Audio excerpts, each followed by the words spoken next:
അല്ല Murali, break instructor. അത് നമ്മുടെ ബ്രേക്കിന് കുഴപ്പമൊന്നുമില്ലല്ലോ. അതല്ലാന്ന് അവര് തോന്നിയ മാതിരിയല്ലേ ഇതൊക്കെ ചാർജ് ചെയ്യാ. എന്താ പ്രശ്നം? വത്സ, ആ കടലാസം കൊണ്ട് എടുത്തോ, ബ്രേക്ക് ഇൻസ്ട്രക്ടർ ചെയ്യാൻ വെച്ചിട്ടുണ്ട്. ട്രിപ്പ് ഓടുമ്പോ പിടിക്കുന്നത് കഷ്ടാ. ബസ് ഇറക്കുന്നതിന് മുമ്പ് നിങ്ങൾ ഇൻസ്പെക്ടറെ പോയി കണ്ടില്ലേ? ഇല്ല, ഞാൻ ഓർത്തില്ല. പിന്നെ നിങ്ങൾ എന്തോ ഓർത്തിരിക്കുന്നു? വേൻ ചെല്ലു, മൂപ്പർക്ക് ചൂടാവേണ്ടേന്. പുതിയ ആളാ, വലിയ കടുംപിടുത്തക്കാരനെന്നാ കേട്ടത്. അതിന് നമുക്കെന്താ പ്രശ്നം? നമ്മുടെ ബസ്സിന് കുഴപ്പമൊന്നുമില്ലല്ലോ, പിന്നെന്താ പേടിക്കാൻ? എന്നാ മുതലാളിയും കൂടെ. ഓക്കെ, ഞാനും വരാം. ഓണർ എന്ന് പറയുമ്പോ ഒരു റെസ്പെക്ട് ഉണ്ടാവും അല്ലേ? അയ്യോ പിന്നെ, ഈ ഓണർമാരും ഉദ്യോഗസ്ഥന്മാരും തമ്മിൽ നല്ല ബന്ധമായിരിക്കണം. ഇവരൊക്കെ എങ്ങനെ ഡീൽ ചെയ്യണമെന്ന് ഞാൻ കാണിച്ചു തരാം. എപ്പോഴും ഞാൻ ഉണ്ടാവില്ലല്ലോ. Okay, I am Muraleedharan. Very glad to meet. ഇവിടെ RCM CL ഒക്കെ. I am Muraleedharan. എത്രയാ ടൈം? Time is 10:30 sir.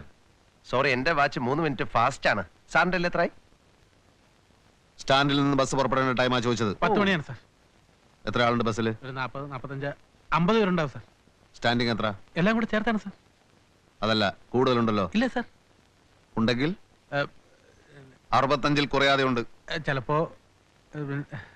അപ്പൊ ആദ്യം പറഞ്ഞത് നുണ അല്ലേ? കണ്ടീഷൻ മോശമായി ഇതുപോലുള്ള ഒരു ബസ്സിൽ ഓവർലോഡ് ചെയ്യാൻ സമ്മതിക്കില്ല. സാർ, പുതിയ ബസ്സിന് ഞാൻ ബുക്ക് ചെയ്തിട്ടുണ്ട് സാർ. അറിയും. I am Gulf Motors. അല്ല, owner of the Gulf Motor. I won't allow anybody to violate the rules. Time schedule exhibit ചെയ്തിട്ടുണ്ടോ? അത് പിന്നെ പാർട്ടി പെർമിറ്റ്? അത് നോൺസെൻസ്. കുറെ ആളെയും കയറ്റി ടിക്കറ്റും കൊടുത്ത് അങ്ങ് ഓടുകയാണല്ലേ. ഫിറ്റ്നസ് സർട്ടിഫിക്കറ്റിന് പോലും അർഹതയില്ലാത്ത വണ്ടി, പിന്നെ വയലേഷൻ ഓഫ് പെർമിറ്റ് കണ്ടീഷൻസും. നോ, ഞാൻ സമ്മതിക്കില്ല. സാർ, ഒക്കെ ശരിയാക്കാം സാർ. സാർ, പിന്നെ ഞാൻ ഗൾഫിലായിരുന്നു സാർ. അപ്പൊ NRE അക്കൗണ്ടിൽ എനിക്ക് കേൾക്കണ്ട. രൂപ.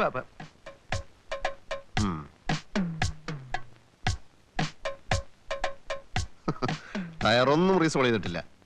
ഇങ്ങനൊരു വണ്ടി ഓടിയിട്ട് ഇപ്പൊ ഒരു കാര്യമില്ല. ഫസ്റ്റ് എയ്ഡ് ബോക്സിൽ മെഡിസിൻസ് ഉണ്ടോ? ഉണ്ട് സാർ. നല്ല വില കൂടിയ മരുന്നുകൾ വാങ്ങിക്കാൻ ഞാൻ പറഞ്ഞിട്ടുണ്ട് അല്ലേ? Let me see it. മുറിവിൽ മരുന്ന് പറ്റണം. രൂപയ്ക്കാ 50-100 കൊടുത്ത് ഒഴിവാക്ക്. ഇല്ലെങ്കിൽ തൊട്ടതിനും പിടിച്ചതിനൊക്കെ ചാർജ് ചെയ്യും. Conductor sir. Inspector, first aid box തുറക്കൂ. സാർ, മെഡിസിൻ കാണും സാർ. തുറക്കാനാ പറഞ്ഞത്.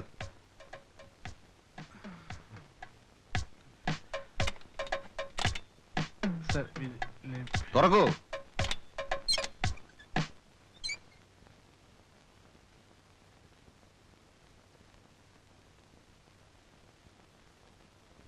ഇതാണോ തന്റെ മെഡിസിൻസ്? സാർ, ഇതാണോ തന്റെ മെഡിസിൻസ്? സാർ, അതെ സാർ. തൽക്കാലം ഒരു ആക്സിഡന്റ് ഉണ്ടാവുമ്പോ വാങ്ങിച്ച് വെക്കാന്ന് കരുതിയാ. തൽക്കാലം സാർ ഇത് വെക്കണം. പോരെങ്കിൽ ഞാൻ സാറിനെ വീട്ടിൽ വന്ന് കാണാം സാർ. Please please. എന്താണോ ഇത്? ഇത് എന്താന്നാ ചോദിച്ചത്? ഇത് ചെറിയൊരു കൈക്കൂലിയാണ് സാർ. വാട്ട് യു മീൻ?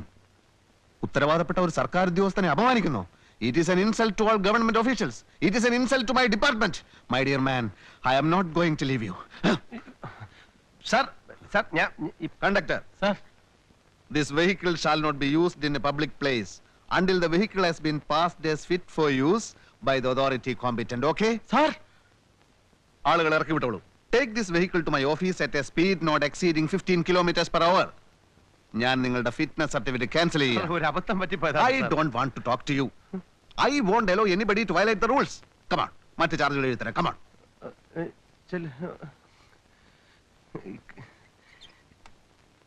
കൈക്കൂലി കൊടുത്തതാണ് അബദ്ധമായത്. ഈ ദ്രോഹിയുടെ വാക്ക് കേട്ട് പിന്നെ ഞാൻ. മനസ്സിൽ എത്ര ദേഷ്യം ഉണ്ടെങ്കിലും ചിരിച്ച മുഖത്തോടു കൂടി വേണം ഇപ്പോഴത്തെ തൊഴിലാളികൾ സംസാരിക്കാൻ.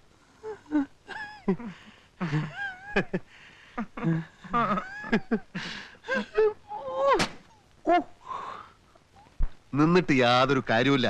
നിങ്ങൾ വർക്ക്ഷോപ്പിൽ നിന്ന് ലെറ്റർ വാങ്ങി വരൂ, വണ്ടി ഫിറ്റ് ആണെന്ന്. എന്നിട്ട് ഞാൻ വന്ന് പരിശോധിക്കാം. സാർ, ഇന്നേക്ക് 3 ദിവസമായി വണ്ടി ഓടിയിട്ട്. ടാക്സ് അടയ്ക്കേണ്ട തീയതി. മിസ്റ്റർ, പാസഞ്ചേഴ്സിന്റെ സൗകര്യത്തിന് വേണ്ടിയാണ് ബസ്. ടെമ്പററി പെർമിറ്റ് ഉള്ള ഒരു ബസ് ഇപ്പൊ ആ റൂട്ടിൽ ഓടുന്നുണ്ടല്ലോ. പോണം. എന്റെ ഭാഗത്ത് നിന്ന് ഒന്നും പ്രതീക്ഷിക്കണ്ട, ഒരു വിട്ടുവീഴ്ചയും പ്രതീക്ഷിക്കണ്ട. ഞങ്ങൾ പിന്നെ പോകാനാ പറഞ്ഞത്.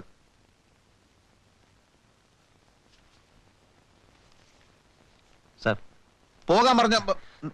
സാർ, ഞാൻ ഗൾഫ് മോട്ടോഴ്സിന്റെ ഓണറാണ്, മുരളീധരൻ. സാർ, ഞാൻ 7 കൊല്ലം ഞാൻ 7 കൊല്ലം ഗൾഫിലായിരുന്നു. അവിടുത്തെ സമ്പാദ്യം എല്ലാം ഉപയോഗിച്ചാണ് ഞാൻ ഈ ബസ് വാങ്ങിച്ചത്. ഡ്രൈവറുടെ അശ്രദ്ധ മൂലം അത് ഈയിടെ ഒരു മുറുക്കാൻ കട ഇടിച്ചു പൊളിച്ചു. ആ വകുപ്പിൽ ഒരു 8000-ഓളം രൂപ എനിക്ക് നഷ്ടമായി. ഞാൻ ആ ദേഷ്യത്തിന് ഡ്രൈവറെ ഒന്ന് വഴക്ക് പറഞ്ഞു. അതിന് തൊഴിലാളി യൂണിയൻ നേതാവ് എന്നെ വന്ന് ഭീഷണിപ്പെടുത്തി. ഞാൻ ഇവിടെ ഇല്ലാതിരുന്ന ഈ 7 കൊല്ലം കൊണ്ട് കേരളത്തിലുണ്ടായ മാറ്റത്തെക്കുറിച്ച് എനിക്ക് അറിയില്ല സാർ. അതേ ഡ്രൈവർ നിരപരാധിയെ എന്നോട് പറഞ്ഞു സാറിന് കൈക്കൂലി തരാൻ. ഇതേ സംഭവം ഗൾഫിലായിരുന്നെങ്കിൽ എന്റെ തല പോലും കാണില്ലായിരുന്നു.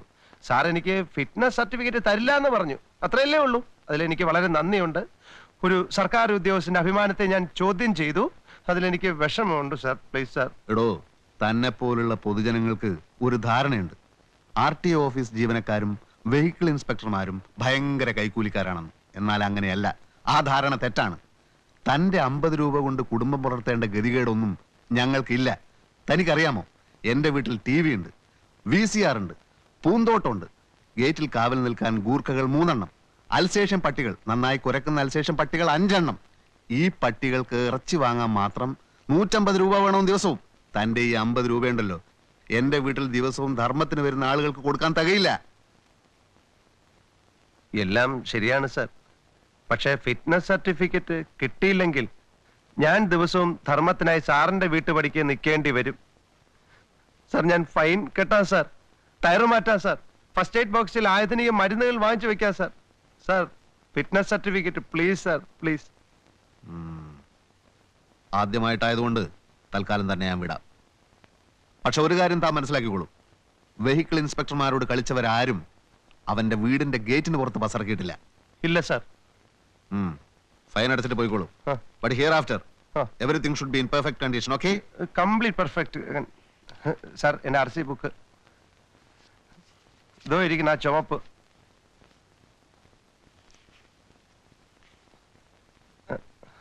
Thank you sir. Success, success. Chathukutty, വണ്ടി എടുത്തോ, വണ്ടി എടുത്തോ. ടൈമായി. ഞാൻ ഫൈൻ അടച്ചിട്ട് അങ്ങ് വന്നേക്കാം. വത്സ, വത്സ, RC ബുക്ക്.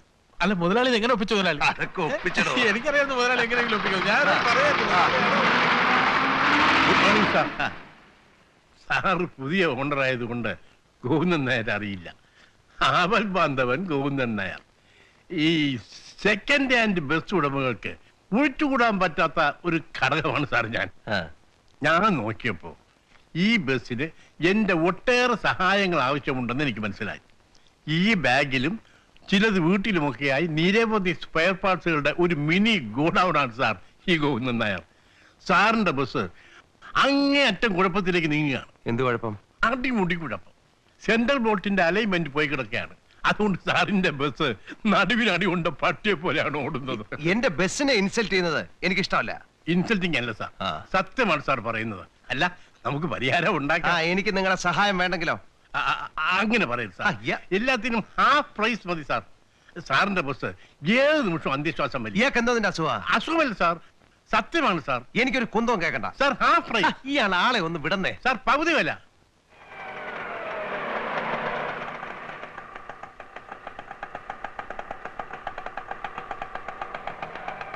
ഞാനിവിടെ എത്ര നേരമായിട്ട് കാത്തിൽക്കണമെന്നു. മുരളേട്ട എവിടെ ആയിരുന്നു? ഞാൻ കുറച്ച് തിരക്കില്ല, നീ പോയിട്ട് പിന്നെ വാ. മുരളേട്ട, നാരായണേട്ടൻ എന്നോട് ഹോട്ടലിൽ ചെല്ലണ്ടെന്ന് പറഞ്ഞു. 1-2 ദിവസം ഞാൻ പറയാതെ ലീവ് എടുത്തിരുന്നല്ലോ. അതിന് എനിക്ക് ബസ്സിൽ എന്തെങ്കിലും ഒരു പണി. ബസ്സിൽ ആവശ്യത്തിന് പണിക്കാരുണ്ടല്ലോ. വല്ലപ്പോഴും ബസ് കഴുകുന്ന പണി നോക്കട്ടെ. ഹംസ ലീവ് എടുക്കുമ്പോ പറയാം. ഇവിടെ പണിയിട്ടെന്ന് വിചാരിച്ചു. നിങ്ങളുടെ ബസ്സിൽ നിന്ന് ഒരു പെണ്ണ് തെറിച്ചു വീണു. ആളുകൾ ബസ് ഇറങ്ങി വെച്ചിരിക്കുക. അവിടെ ആകെ പ്രശ്ന. മുതലാളി വേഗം കൂടി ചെല്ല്, വേഗം ചെല്ലുന്നേ.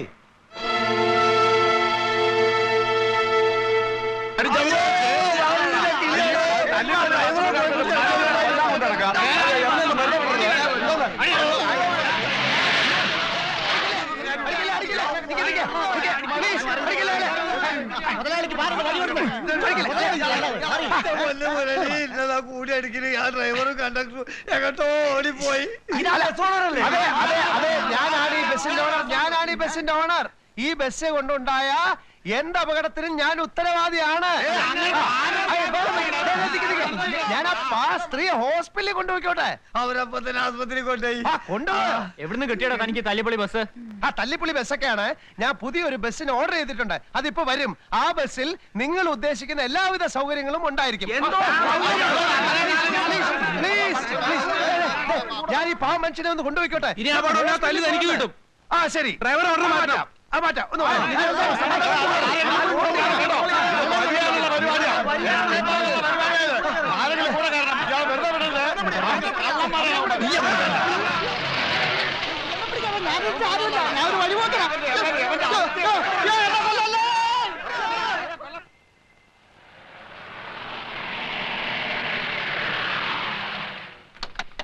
ഞാൻ അപ്പോളേ പറഞ്ഞില്ല ആ ഡ്രൈവർക്ക് കണ്ണ് കാണൂലെന്ന്. ഞാൻ വിസൽ അടിച്ചിട്ടാണല്ലോ അയാൾ ബസ് വിട്ടത്. അടിക്കാത്ത വിസലിന്റെ ശബ്ദം കേട്ടു എന്ന് പറഞ്ഞാൽ അയാൾക്ക് കാതും വർക്ക് ചെയ്യില്ല എന്നല്ല അർത്ഥം. വാ നിക്ക് നമ്മളെ വണ്ടിയുടെ ഇൻഷൂർ അടിച്ചിട്ടുണ്ടോ? ഉണ്ടോ? ഇല്ല. ഇല്ലേ? അപ്പൊ നഷ്ടപരിഹാരവും നമ്മൾ തന്നെ കൊടുക്കേണ്ടി വരും. എത്ര കൊടുക്കേണ്ടി വരും? മുൻവാതിലൂടെ വീണേ ബാക്കിലെ ടയർ കയറി ഇറങ്ങിയോന്നൊരു സംശയമുണ്ട്. കയ്യോ കാലോ ഒടിഞ്ഞിട്ടുണ്ടെങ്കിൽ എത്ര ലക്ഷം കൊടുക്കേണ്ടി വരാന്ന് ദൈവത്തിനെ അറിയുള്ളൂ. ലക്ഷോ? ചുമ്മാ ഇരിടോ, പേടിപ്പിക്കുന്ന വർത്താനം പറയാതെ. അള്ളാനെ മുരളി, ഞാൻ സത്യം പറയാ. വാ വാ, നമുക്ക് രോഗിനെ കാണാം.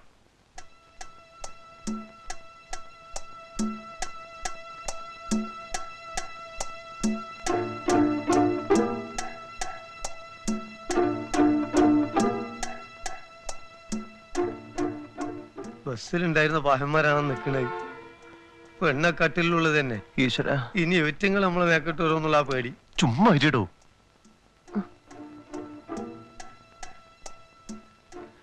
സിസ്റ്ററെ, ബസ് ആക്സിഡന്റ് ആയിട്ട് വന്ന സ്ത്രീയല്ലേ അത്? അതെ. അപകടം ഉണ്ടോ? കാലിന് ഫ്രാക്ചർ ഉണ്ട്. ചിലപ്പോ ഒരു ഓപ്പറേഷൻ വേണ്ടി വരും. അയ്യോ. നിങ്ങളുടെ ആരാ? എന്റെ ഒരു ബന്ധു. നിങ്ങൾ നടന്നോ?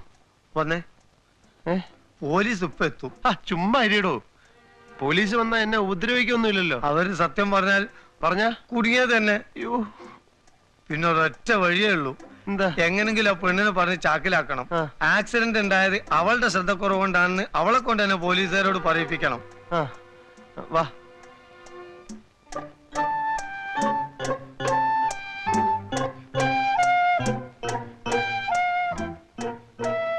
വന്നേ. വെളി ആളുകളൊക്കെ പോയി. ഞാൻ പറഞ്ഞതൊക്കെ ഓർമ്മയുണ്ടല്ലോ.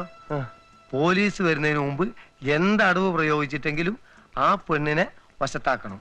ഇനി ഞാൻ ഇവിടെ നിൽക്കണേ അത്ര പന്തിയല്ല. അതായത് അങ്ങനെയാണ്.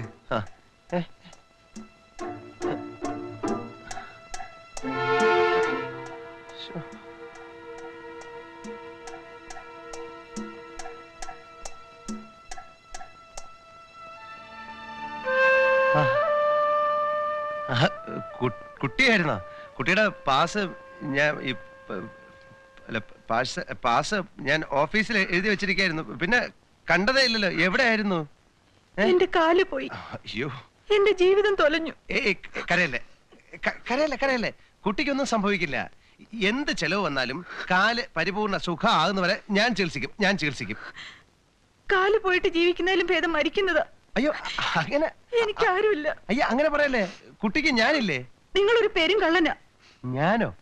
പാസ് എഴുതി നിങ്ങൾ എന്നെ അന്വേഷിച്ചു എന്ന് പറഞ്ഞത് പച്ച കള്ളല്ലേ? അതിനുശേഷം ബസ്സിൽ വെച്ച് നിങ്ങൾ എന്നെ കണ്ടിരുന്നില്ലേ?